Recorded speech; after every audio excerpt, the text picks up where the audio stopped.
नमस्कार दोस्तों, आप देख रहे हैं दरअजत Awasthi show impact Bharat TV पर। आज का विश्लेषण बहुत बड़ा विश्लेषण है और आप सभी को इसे अंत तक देखना चाहिए और पूरा देखना चाहिए। आज हम बात करेंगे कि हमारे देश का नाम भारत है या इंडिया है। भारत है तो कैसे है और इंडिया होना चाहिए तो क्यों होना चाहिए। आज हम आपके सभी के मन में उठ रहे कई सवालों के जवाब देंगे और तथ्यों के साथ देंगे, ताकि आपको समझ में आ सके कि हमारे देश का नाम असलियत में हकीकत में है क्या। G20 समिट में शामिल वर्ल्ड लीडर के लिए राष्ट्रपति भवन में 9 सितंबर को डिनर का आयोजन किया गया है। इसके लिए भेजे आमंत्रण पत्र में परंपरा से हटकर प्रेसिडेंट ऑफ इंडिया की जगह प्रेसिडेंट ऑफ भारत लिखा गया है। प्रेसिडेंट ऑफ भारत लिखना गैर संवैधानिक है। और कहां से आए दो नाम, इंडिया और भारत? आज हम आपके सभी सवालों का जवाब देंगे। पहला सवाल आता है कि भारत नाम का ओरिजिन कहाँ से हुआ और कैसे ये चलन में आया।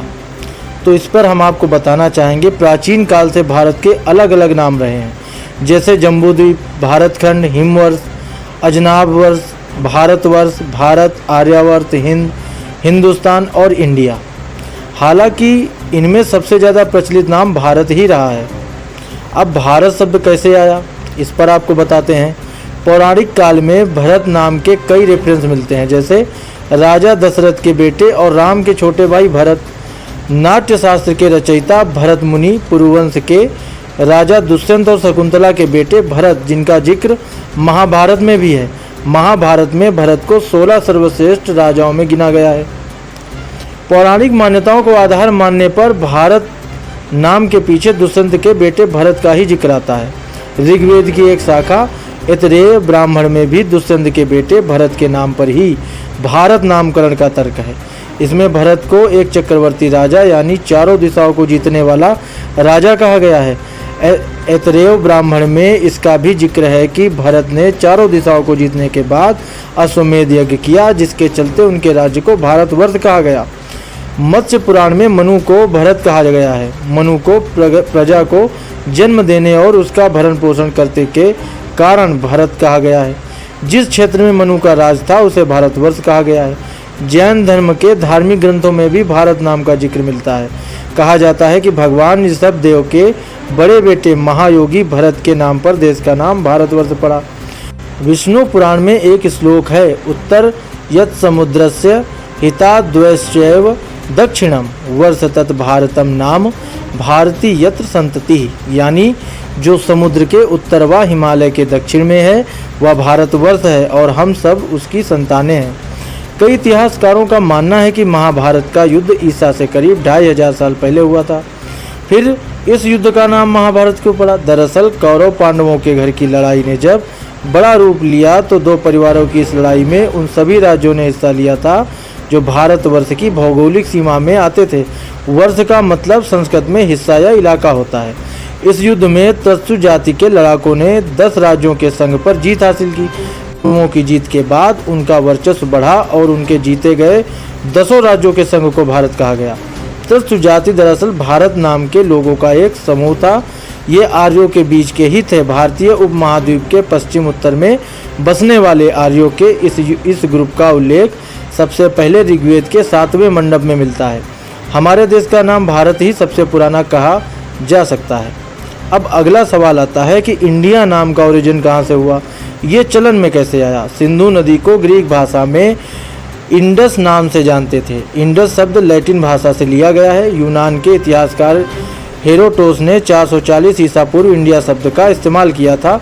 उन्होंने तुर्की और ईरान से इंडिया की तुलना करते हुए कहा था कि इंडिया स्वर्ग जैसा है, जहाँ की मिट्टी उपजाऊ है और जिस क्षेत्र में काफ़ी ज़्यादा आबादी रहती है। वर्ल्ड हिस्ट्री वेबसाइट के मुताबिक 300 ईसा पूर्व पहली बार यूनान के राजदूत मेगस्थनीज ने सिंधु नदी के पार के इलाके के लिए इंडिया शब्द का इस्तेमाल किया था।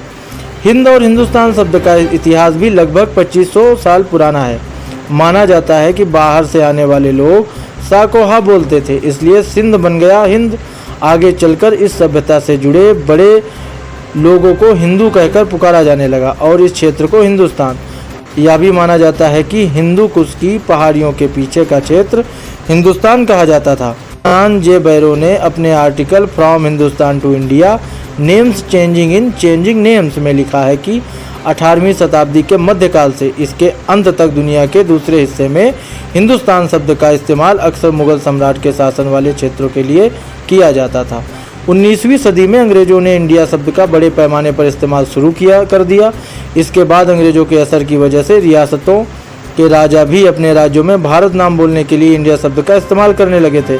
1857 ईस्वी तक भारत के एक बड़े क्षेत्र पर अंग्रेजों का ब्रिटिश ईस्ट इंडिया कंपनी का कब्जा हो गया। 1857 के बाद ब्रिटिश हुकूमत ने उन इलाकों पर अधिकार कर लिया जो ईस्ट इंडिया कंपनी के अधिकार क्षेत्र में थे।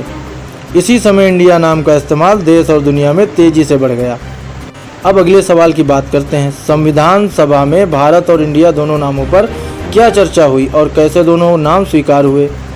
अब इस पर आपको हम बताते हैं कि संविधान सभा की बहस के दौरान 17 सितंबर 1949 को संघ का नाम और क्षेत्रखंड चर्चा के लिए पेश हुआ। जैसे ही अनुच्छेद 1 को पढ़ा गया, इंडिया जो भारत है राज्यों का एक संघ होगा। संविधान सभा में इसे लेकर मतभेद उभर आए। फॉरवर्ड ब्लॉक के सदस्य हरि विष्णु कामत ने अम्बेडकर कमेटी के उस मसौदे पर आपत्ति जताई जिसमें दो नाम इंडिया और भारत थे। इसके बाद उन्होंने संशोधन प्रस्ताव रखा जिसमें इंडिया की जगह भारत नाम सुझाया गया।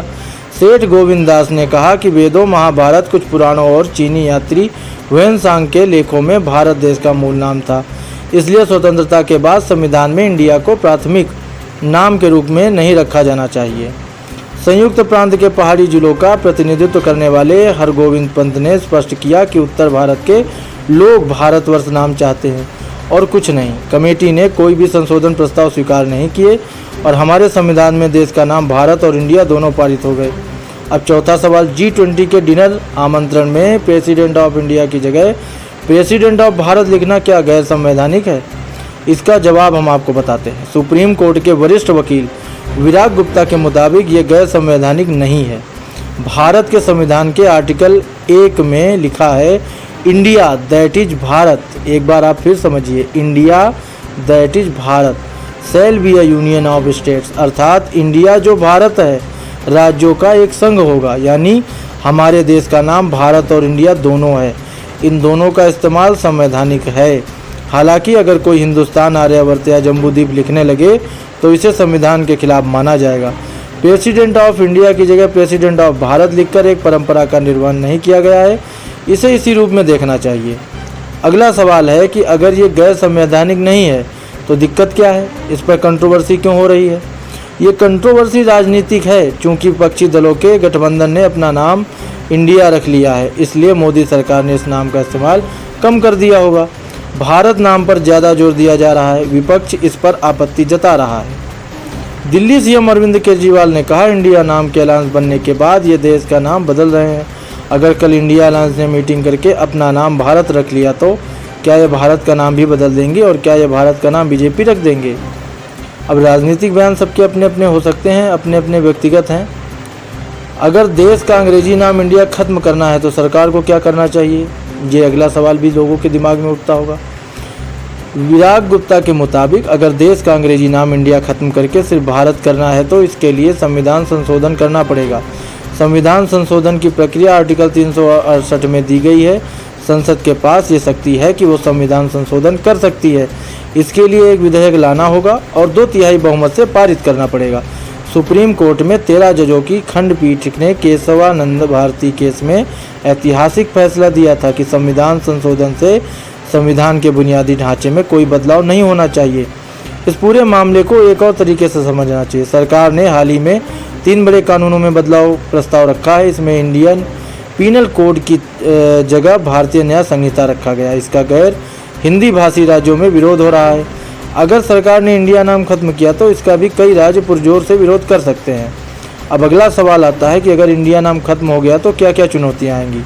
अगर इंडिया नाम हटा दिया गया तो संविधान से लेकर तमाम संस्थाओं में इसे बदलना पड़ेगा। मसलन कॉन्स्टिट्यूशन ऑफ भारत हो जाएगा, सुप्रीम कोर्ट ऑफ भारत हो जाएगा। इसी तरह तमाम वैश्विक संगठन जैसे यूनाइटेड नेशन की लिस्ट में इंडिया नाम ही चलता है, वहाँ भी संशोधन करने पड़ेंगे। क्या देश का अंग्रेजी नाम इंडिया हटाने की कोशिश पहले हुई है? अब इस पर आपको हम बताते हैं। 2012 में कांग्रेस सांसद रहे शांताराम नाइक ने राज्यसभा में एक बिल पेश किया था। इसमें उन्होंने मांग की थी कि संविधान की प्रस्तावना में अनुच्छेद 1 में और संविधान में जहां जहां इंडिया शब्द का उपयोग हुआ हो उसे बदलकर भारत कर दिया जाए। उन्होंने इस मौके पर भारत माता की जय के आज़ादी के नारे और जहां डाल डाल पर सोने की चिड़िया करती है बसेरा, वो भारत देश है मेरा गीत भी गाया था। उन्होंने कहा कि इंडिया शब्द से एक सामंतशाही शासन का बोध होता है, जबकि भारत से ऐसा नहीं है। शांताराम नाइक गोवा कांग्रेस के अध्यक्ष भी रह चुके हैं। 2014 में योगी आदित्यनाथ ने लोकसभा में एक निजी विधेयक पेश किया था। इसमें संविधान में इंडिया शब्द के स्थान पर हिंदुस्तान शब्द की मांग की गई थी, जिसमें देश के प्राथमिक नाम के रूप में भारत का प्रस्ताव भी किया गया था। जून 2020 में सुप्रीम कोर्ट में एक याचिका दायर की गई, जिसमें संविधान में दर्ज इंडिया दैट इज भारत को बदलकर केवल भारत करने की मांग की। याचिकाकर्ता का तर्क था कि इंडिया ग्रीक शब्द इंडिका से आया है, इसलिए इस नाम को हटाया जाना चाहिए। याचिकाकर्ता ने अदालत से अपील की थी कि वो केंद्र सरकार को निर्देश दे कि संविधान के अनुच्छेद 1 में बदलाव कर देश का नाम केवल भारत कर दिया जाए। इस वक्त सुप्रीम कोर्ट के चीफ जस्टिस एस.ए. बोबडे की अध्यक्षता वाली 3 सदस्यीय बेंच ने याचिका को खारिज करते हुए इस मामले में दखल देने से इनकार कर दिया था। कोर्ट ने कहा कि संविधान में पहले से ही भारत का जिक्र है। संविधान में लिखा है India that is Bharat. Supreme court ने कहा कि इस याचिका को संबंधित मंत्रालय में भेजा जाना चाहिए और याचिकाकर्ता सरकार के सामने अपनी मांग रख सकते हैं। तो हमें आशा है कि आज के विश्लेषण से आप सभी के मन से ये संदेह समाप्त हो गया होगा कि हमारे देश का नाम भारत होना चाहिए या इंडिया होना चाहिए। अब सवाल उठता है कि होना क्या चाहिए। अगर सरकार भारत नाम ही रखना चाहती है, केवल एक नाम रखना चाहती है, तो उसे जो भी नियम है उनका पालन करते हुए, उनमें संशोधन संविधान में करते हुए इस चीज़ को आगे बढ़ाना होगा। तो आज का विश्लेषण यही तक। देखते रहिए इम्पैक्ट भारत टीवी।